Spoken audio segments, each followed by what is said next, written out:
Bueno, chicos, vamos a ver algo que se llama razones trigonométricas en el triángulo, donde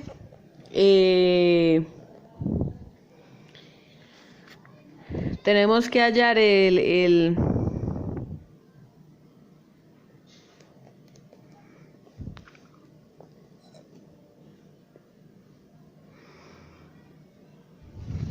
al ángulo. Sí, tenemos que hallar el ángulo. Tenemos unas nuevas fórmulas que cuando se habla de cateto opuesto o hipotenusa, ¿sí? Entonces, ya sabemos que el cateto adyacente es X, que el cateto opuesto es Y que la hipotenusa es R.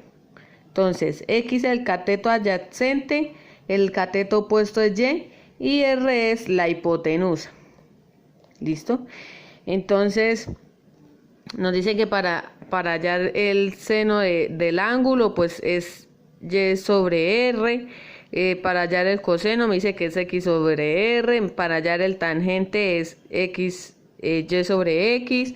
Para hallar el cosecante es R sobre Y, y para hallar el secante es RX, y para hallar el cotangente es X sobre Y. Tenemos un ejemplo aquí que dice: determina los valores de tangente de ángulo y tangente de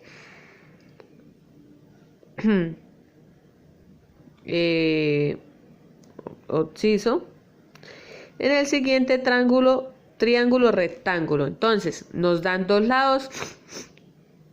Nos dan el ángulo A y el ángulo obsiso, nos dan cuál es el cateto opuesto y cuál es el cateto adyacente. Entonces nos dicen que debemos hallar el ¿qué? El tangente A. Entonces nos vamos a mirar, nos dice que es Y sobre X, entonces es el cateto opuesto sobre el cateto adyacente. Entonces,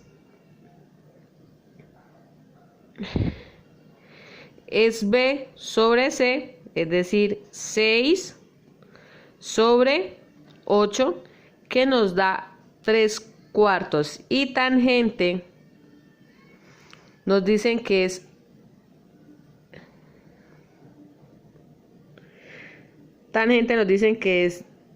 esto. Bam, bam, bam.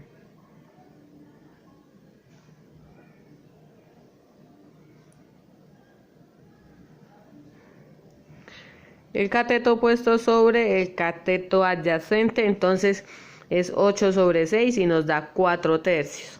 ¿Listo?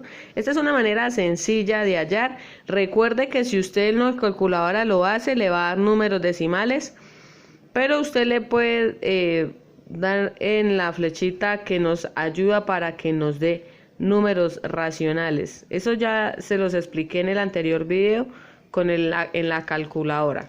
¿Listo? Bueno, nos dan otro ejercicio que dice: encuentra los valores de las razones trigonométricas para el ángulo del triángulo LMN. Resulta que en esto no nos dan la hipotenusa, pero sí nos dan el adyacente y el opuesto.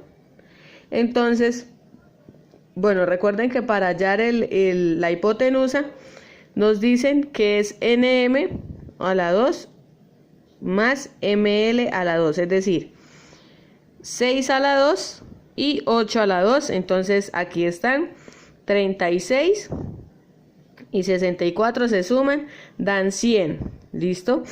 ¿Qué pasa? ¿Por qué raíz cuadrada? Porque recuerden que cuando un número está aquí elevado a la potencia, para pasarlo al otro lado pasa a ser raíz cuadrada. Entonces nos dicen que 100, raíz cuadrada de 100 es 10. Y ya tenemos la hipotenusa, entonces la hipotenusa es igual a 100. Luego nos dicen, bueno, ya se tiene el cateto, el ángulo y el opuesto. Entonces nos dicen, se reemplazan las medidas de los catetos y de la hipotenusa para calcular las razones trigonométricas. Entonces aquí ya reemplazaron todas las funciones trigonométricas, que acuérdense que son estas que están acá, que yo se las expliqué. Entonces ustedes también deben que hacer lo mismo. Obviamente les va a tocar hallar R, porque algunos no tienen R, algunos ejercicios no tienen R, pero recuerden que la R es la hipotenusa. Entonces la hipotenusa nosotros ya la habíamos hallado, entonces aquí está en algunos ejemplos. Si ustedes se pueden hacer eso, puede que les dé número decimal, entonces no se vayan a asustar. Ay, profe, es que me dio número decimal, entonces me dio mal. No, busque la opción para que le dé número racional. ¿Listo? Esto es todo por hoy. Lo expliqué desde el libro porque realmente es sencillo. Igual pues cualquier cosa que no sepan me vienen preguntando y hacemos un ejercicio. Por eso no se preocupen.